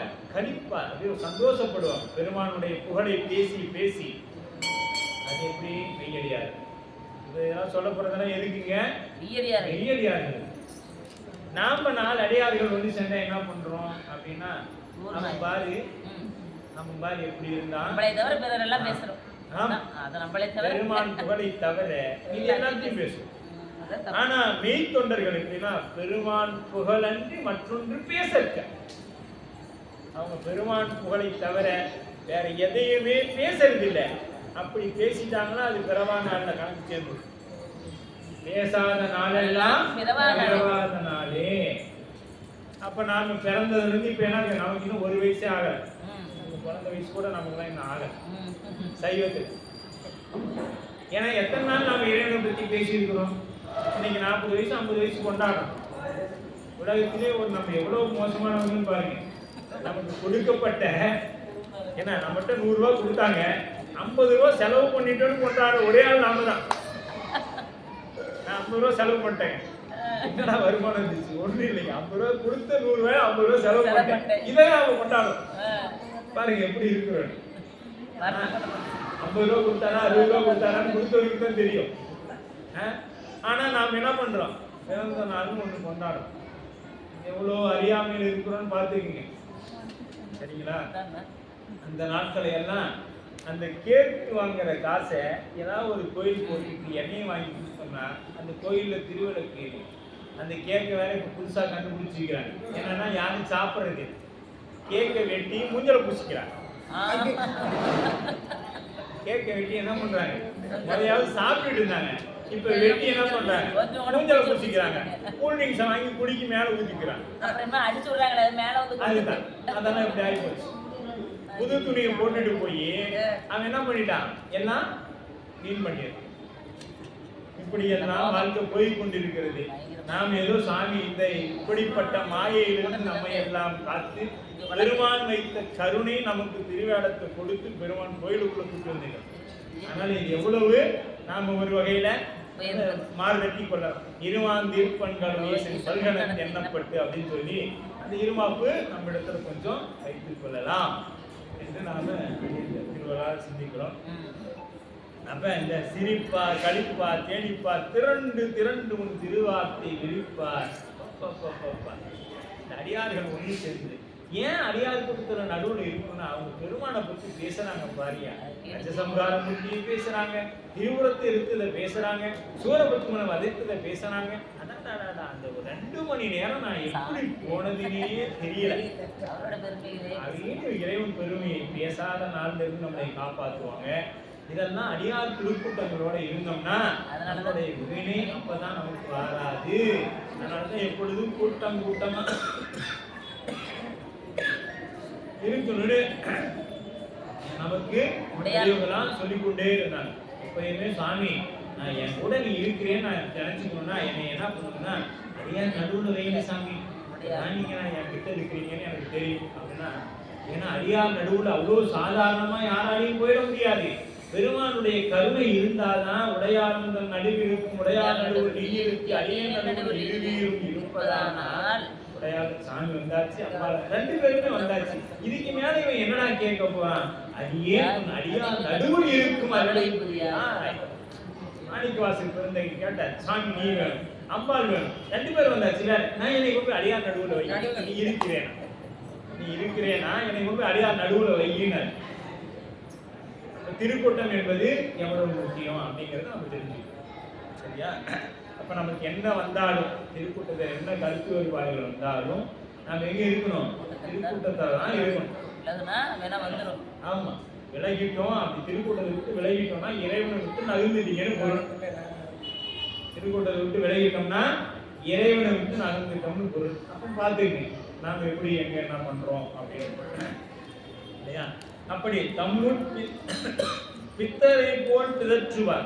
இவங்க எப்படின்னா இந்த அடியார்கள் பித்தர்களை போல் பிதற்றுவாங்க. பேசுறதே பேசுவாங்க, எங்க சாமி அதை பண்ணாரு இதை பண்ணாரு, அப்படியே அவங்களுக்கு தன்னை மறந்த நிலையில பேசிக்கொண்டு பித்தர்கள் போல அவங்க அப்படியே இறைவனை பற்றி பேசிக்கொண்டே இருப்பாங்க. அந்த அப்படியே கேட்பதற்கு ரொம்ப ஆனந்தம். இதெல்லாம் அனுபவிக்கணும். இதெல்லாம் சொன்னாலாம் விளங்காது, அனுபவிக்கணும் இறைவனுடைய பெருமையை பேசி. அதனாலதான் எங்க பவானி தியாகராசன் ஐயா சொல்லுவார், தலைவர் ஐயா, சித்தாந்தம் படிக்கிற மாணவர்களும் திருமுறை மாணவர்களும் ஒன்றை ஒன்று சந்திக்கும் பொழுது நீ எப்படி இருக்கிறது கேட்கறத விட பெருமானுடைய இந்த பாடலை படித்தாயா, அதுல பாத்தீங்கன்னா எப்படி இருக்குது பத்தியா. ஆமா, தோடுடைய செய்ய நம்ம சாமி தோடு இருக்கிறாரா, அம்பாள் கூட இருக்கிறாரா, இப்படி எல்லாம் சொல்லப்பட்டு பத்தியா. பாம்பும் பகீரதியும் இதெல்லாம் பத்தியா. சுவாமி சடாமுடி மேல கங்கையை வச்சாராம், வச்சுக்கலன்னா நம்ம உலகமே அழிஞ்சு போயிருக்குமா. ஞான சம்பந்தரும் சொல்லியிருக்கிறாரு, சுந்தரமூர்த்தி பெருமானும் சொல்லியிருக்கிறாரு. இப்போ ஒவ்வொரு நண்பர்கள் சந்திக்கும் பொழுது பிறையை பத்தி எத்தனை பாடல்கள் சொல்லப்பட்டிருக்கு. ஏன்னா நம்ம 12 திருமணம் எல்லா அடியாரிடத்திலும் இருக்கணும்.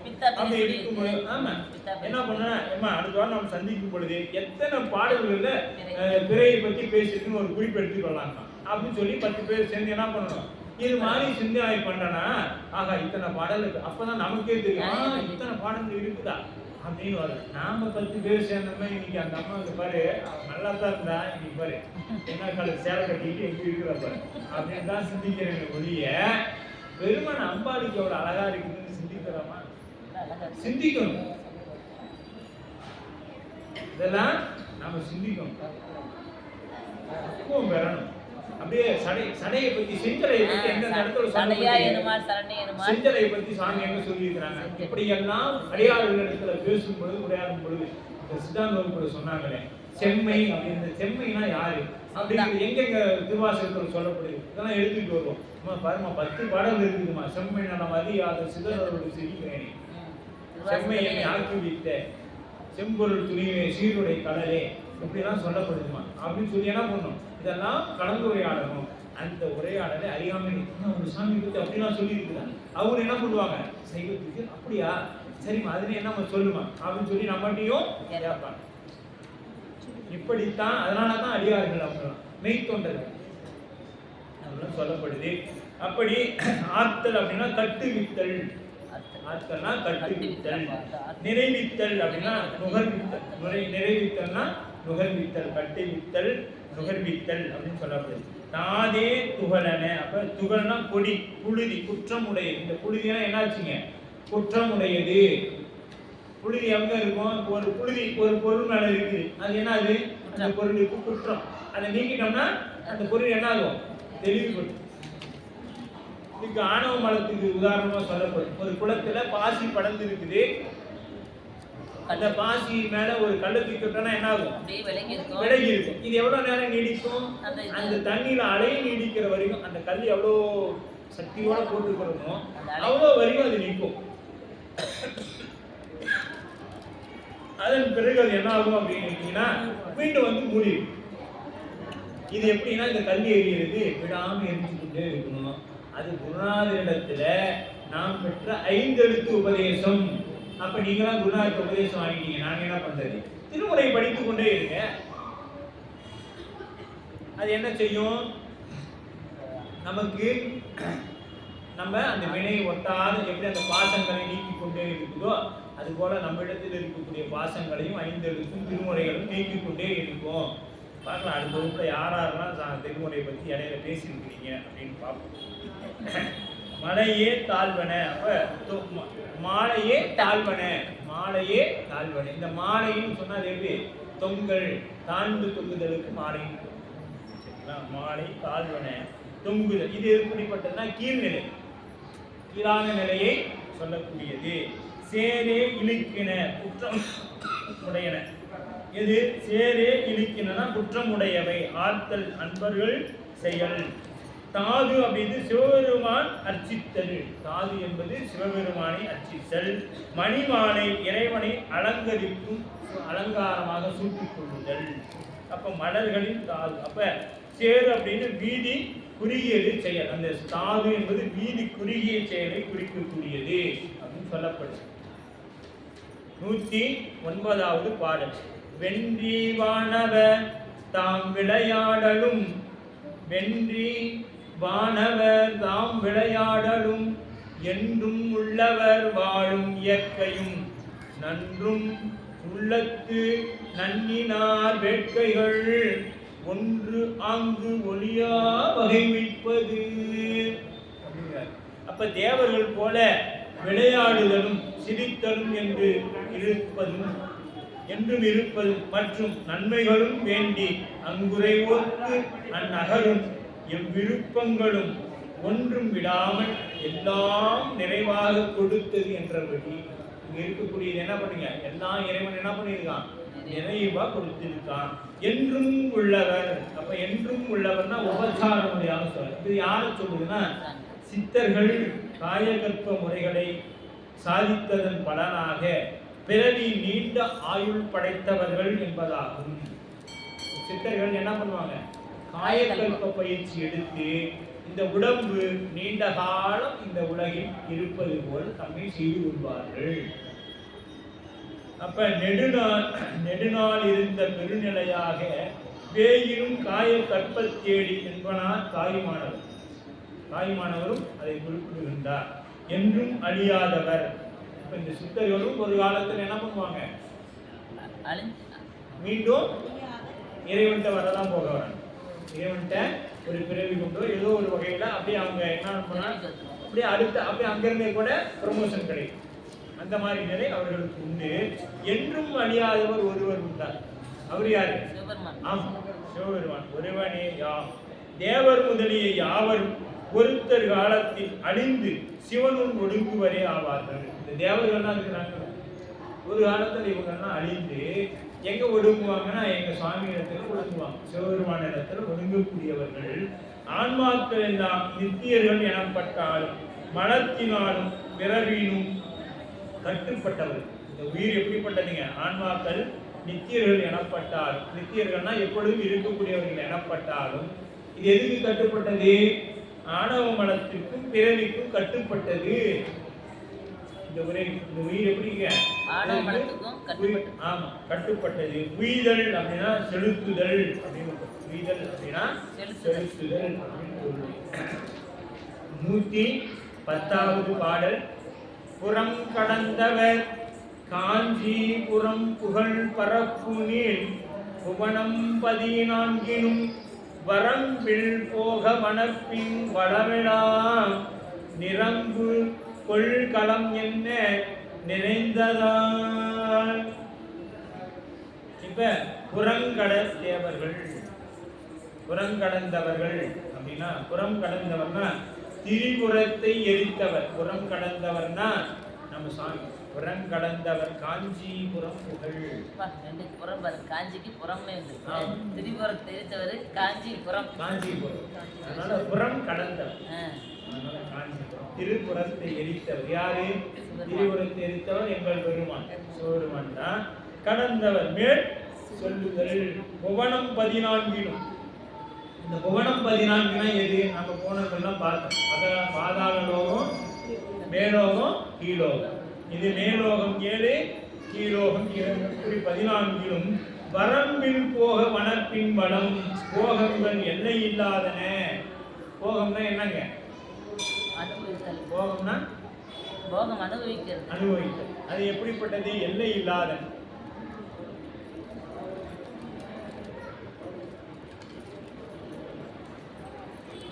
போகங்கள் எல்லை இல்லாதன.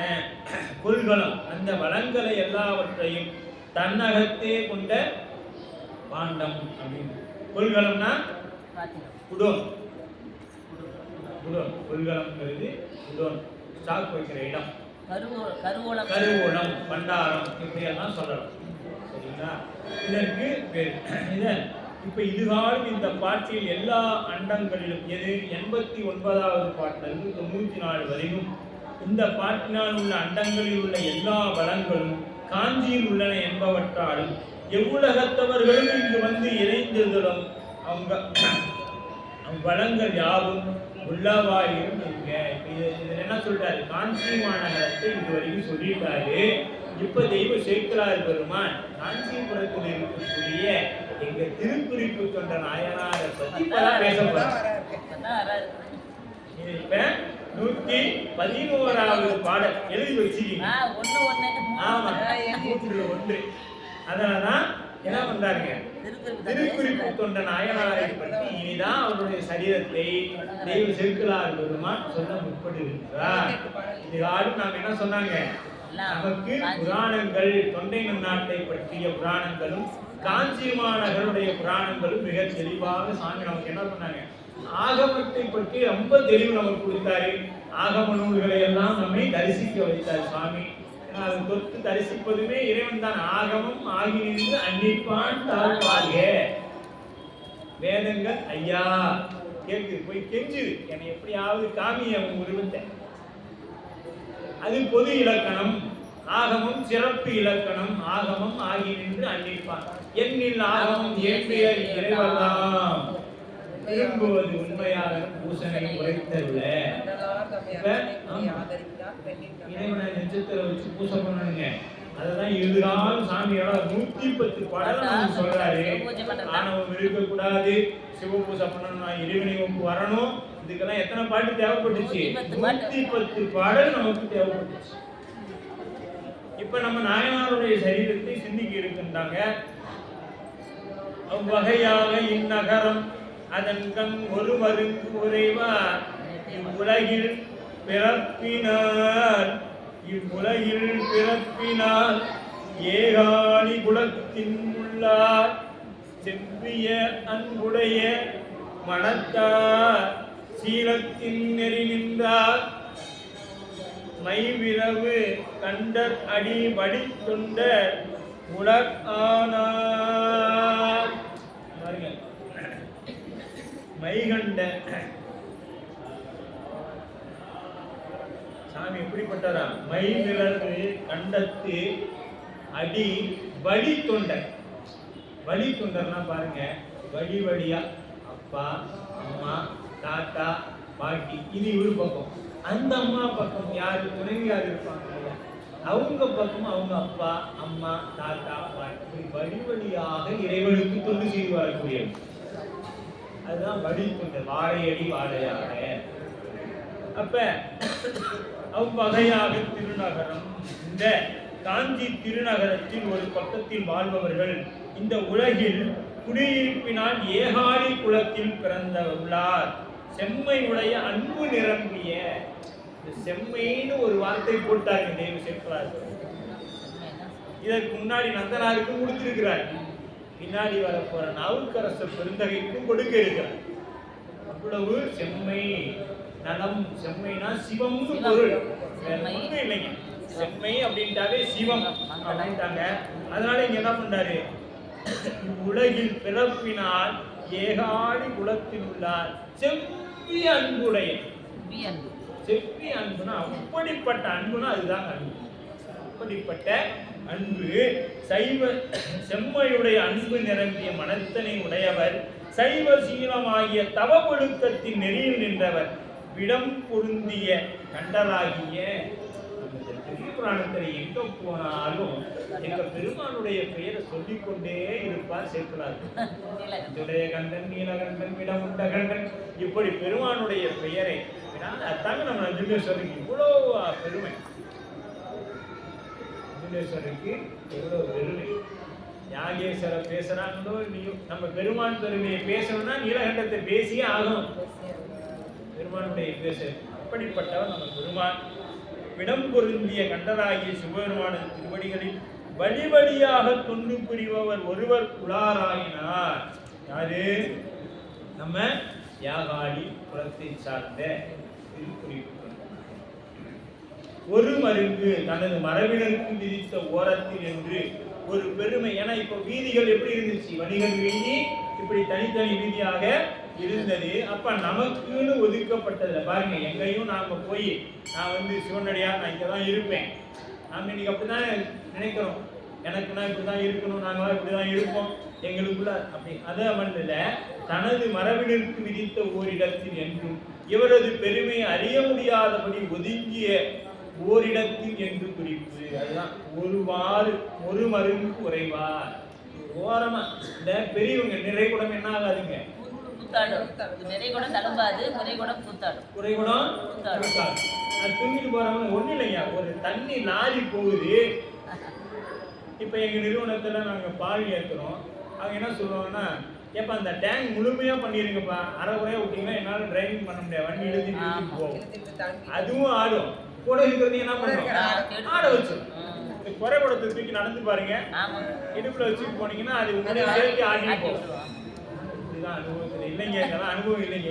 நீங்க நாங்கள் பறிப்புலையும் பிடிச்சிக்கிறோம் அப்படின்னு சொல்லலாம், நீங்க தூக்கி இருக்கலாம். சரியா? அதே மாதிரி தலையில வச்சுட்டு போனீங்கனாலும் அது பிடிக்கணும், 2 கையும் பிடிச்சிங்கனாலும் அது ஆடிட்டு தான் வரும். இப்படிதான் குறைவு. அதனால குறைவா இருக்கிற நம்ம எப்படி இருப்போம், நாம தான் நான் தான் நான் தான் நான் தான்ட்டே நின்றுட்டு இருப்போம். நான் இல்லைன்னா ஒண்ணும் இல்லை, நான் இல்லைன்னா ஒண்ணும் இல்லை. ஆமா, நீ இல்லைன்னா ஒண்ணுமே இல்லை, என்ன சிவமாயிடும். நீ இல்லைன்னா ஒண்ணும் இல்லை, என்ன சிவமாயிடும். ஆனா அது வரைக்கும் நான் இல்லைனாலே சொல்லிட்டு இருப்போம். ஆனா இல்லாம போகணுமே, ஆமா ஒழியணுமே. நான் அது ஒளிந்து நாடவர் படித்துறைட்டு நான் ஒழியணும். அது ஒழியவே மாட்டேங்குது. நீங்க தான் ரொம்ப ஸ்ட்ராங்கா. ஒரு சில பசங்க ஒன்னாவது தாண்ட மாட்டேன்.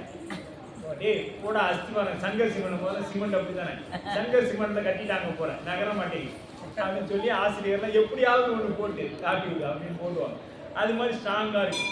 இவ்வுலகில் பிறப்பினால் ஏகாலி குலத்து உளார். இவர் பிறப்பு எப்படிப்பட்டதுங்க, ஏகாலி குலத்து உளார். இவ்வுலகில் பிறப்பினார். இவர் வந்து பிறக்கணும்னு பிறந்தது எதுன்னா ஏகாலி குலத்துல. இது உடல் பற்றிய தொடர்பாகிய பிறப்பின் அளவிலே ஏகாலி குலத்தில். இது உடல் பற்றி தான் இந்த குலம். இந்த குலம்னா எதை பார்க்கணும், உடலை பற்றி தான் பார்க்கணும். உயிரை பற்றி குலம் கிடையாது என்று நீ அன்று நான். உடலை பற்றிய நிலை வேறு, உயிரை பற்றிய நிலை, இதனை பிரித்துணர்தல் வேண்டும். உயிரை பற்றிய நிலை வேறு.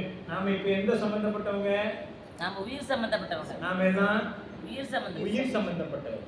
நாம எல்லாம் சொந்தம் யாருக்கு, சிவபெருமான். சிவபெருமானுக்கு வேண்டியவங்க. நாமெல்லாம் ஒரு குடும்பம். நாம என்ன நினைச்சுக்கோன்னா, இந்த உடம்பை கொண்டு வந்து இருக்கிறோம் இல்லையா, இந்த உடம்பு சம்பந்தப்பட்டவங்க தான் நமக்கு சொந்தங்களாக நாம நினைத்து கொண்டிருக்கிறோம். அது இல்லை, அது பொய். மெய்யா பார்த்தோம்னா நம்ம தான் சொந்தம், உயிர் சம்பந்தப்பட்டவர்கள் தான் சொந்தம். இதெல்லாம் நாம் என்ன பண்ணுவோம், வேண்டும் என்றதனால் பிறப்பினால் இதனை பிரித்து உணரணும். உணர்ந்தாதான் நம்ம இடத்துல என்ன வரும், வேற்றுமை வராது, ஒற்றுமை வரும், அன்பு வரும்.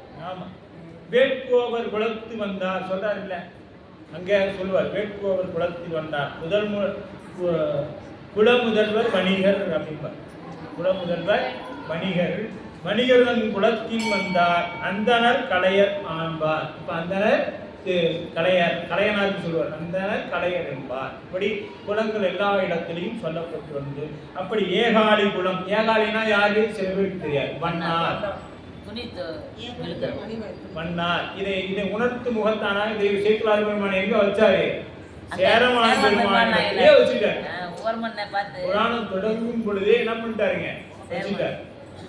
ஆனா இவரோட குலத்தை பொருட்டு அங்க வச்சுட்டார். அடியேன் அடி மன்னான் அப்படின்பாரு. அடியேன் அடி சேரன் அப்படின்பாரு. சரிங்களா? ஏன்னா இந்த குலத்தை அங்கேயே பெருமைப்படுத்திட்டார் நம் தெய்வ சேர்க்கிறார்கள். இதற்கு மீண்டும் ஒரு பெருமை. அப்ப மரபு ஊரொழிக்கும் பெரும் மன்னார். மரபு என்பது ஊரொழிக்கும் பெருமான். இப்ப இந்த ஊர்ல இருக்கிறவங்களுடைய அழுக்கெல்லாம் ஒழிக்கக்கூடிய தொழிலே செய்யக்கூடிய தொழில். எப்படிப்பட்ட தொழிலுங்க? அழுக்கை நீக்கக்கூடிய தொழில். அழுக்கு பூரா நம்ம தான், வேற ஒண்ணு நீங்க எங்கேயும் போக தேவை. ஏன்னா இவர் ஊர்ல இருக்கிற அழுக்கலாம் நம்ம தான் அந்த ஊர்ல இருக்கிற ஒட்டுமொத்த அழுக்கு. நம்ம அழுக்க துவைத்து எடுக்கிறதுக்கு தான் அவர் ஒரு அவதாரம் செய்திருக்கின்றார். இவர் இறைவனுக்கு தும்பை மலர் எடுத்து கொடுத்தனால் இவருக்கு தும்பையன் என்ற உலக வழக்கில் ஒரு பெயரும் உண்டு.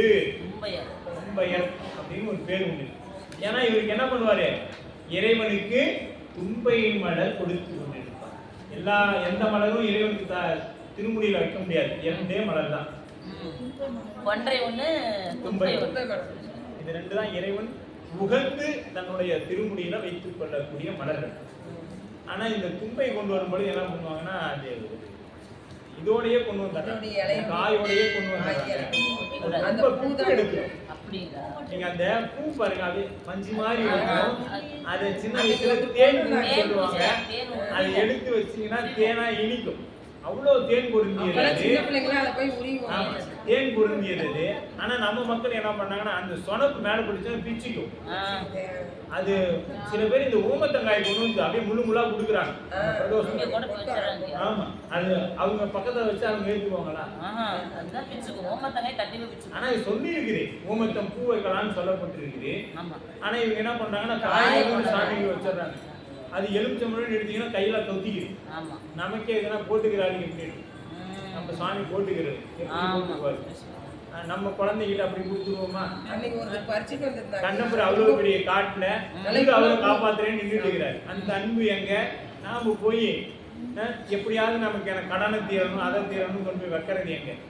நம்மளுடைய அன்பு எப்படிப்பட்டதா இருக்குன்னு பாருங்க. இதெல்லாம் வந்து திருவருள். நம்ம சாமி வேணாங்க தேவாரம் பாடு போதும். தேவாரம் பாடு போதும். மாமாலையே அவருக்கு போதும். வேண்டாம். அப்ப இது முதல் 18 வழிவழியாய் மனம் செய் குடி பிறந்த வழிவழியாய். இப்ப எப்படிப்பட்டவர்? ஸ்ரீரம் அடி திரு தொண்டர் திருவடியில் வழிவழியாக கொண்டு புரிபவர். இவர் வழிவழியா கொண்டு செய்வார். வழிவழியாய் மனம் செய் குடி பிறந்த பல அடியார்கள். பல்லாண்டு சொல்லப்படும். காண ஆசை அடியார் கூட்டம் காண ஆசைப்பட்டேன் கண்டாய் அம்மானே. பல அடியார் கூட்டம் காண ஆசைப்பட்டேன் கண்டாய் அம்மானே அப்படின்பார். இது முதல் 18 திருப்பாடல்கள் நாயனார் சரிதம். இதுல இருந்து 18 பாடல் நாயனாருடைய திருச்சரிதத்தை சொல்லக்கூடியதாக இருக்குது. சூதம் மொழி மாலை அப்படின்னு திருப்பாசுரம், திருஞான சம்பந்த பெருந்தகை அருடைய திருப்பாசுரம் என்று ஒரு பதியம் உண்டு.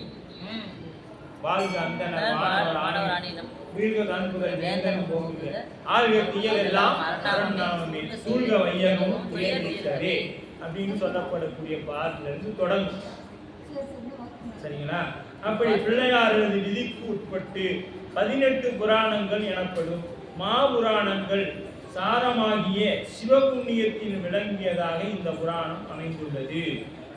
இந்த 18 புராணங்கள்ல இதுவும் ஒரு பெரிய புராணமாக அமைந்துள்ளது அப்படின்னு சொல்லப்படுது. இந்த அளவில் ஏன்னா 111வது பாடலோட இன்றைய வகுப்பு நிறைவு பெறுகிறது. அடுத்தது இன்றைக்கு பார்த்தீங்கன்னா நமக்கு ஆனாய நாயனாருடைய குருபூசை நன்னாள் கார்த்திகை அஸ்த நட்சத்திரம். இந்த ஆனாய நாயனாருடைய குருபூசையை நாம் எல்லாம் அவரை கடந்து தான் வந்திருக்கிறோம். இந்த புராணம் சிந்தித்தோம். அதனால் அவரை பற்றிய புகழை நாம் அப்படியே சிந்தித்து கொண்டு நாளைக்கு நம்முடைய சைவ சித்தாந்த நேர்முக பயிற்சி வகுப்பு சன்மார்க்க சங்கத்தில் காலை சரியாக 10 மணிக்கு தொடங்கி மாலை 4:30 வரை நடைபெறும். அன்பர்கள் வாய்ப்பு இருக்கக்கூடியவர்கள் அனைவரையும் தவறாமல் வந்து கலந்துக்கணும். இந்த வகுப்பு திருவருட்பயன் இதுகாலம் சிந்தித்து வந்ததில் இப்போ நிறைவாக இருக்கக்கூடிய இறைவுது பாடல்கள், அது ஆன்மாவுடைய நிலை என்ன, இவ்வளவு காலம் நமக்கு அந்த குருநாதராக இருந்து என்ன சொல்லிக் கொண்டு வந்தார் அப்படிங்கிறதெல்லாம் நிறைவாக அதில் சொல்லப்படும். ஆகவே அந்த வகுப்பில் தவறாமல் அன்பர்கள் கலந்து கொண்டு நாளைக்கு சிவஞான போதம் தொடங்க வேண்டும் என்று பெருமாள்கிட்ட விண்ணப்பிக்கலாம். நம்மளும் 2 வகுப்பாக திருவருளாக வைக்கிறோம். அப்படியே நீண்டு கொண்டே போகுது பயன், திருவருட் பயன் அப்படி கொண்டுட்டே போகிறார் சுவாமி. அது பெருமானின் பேரின் கருணை. அப்புறம்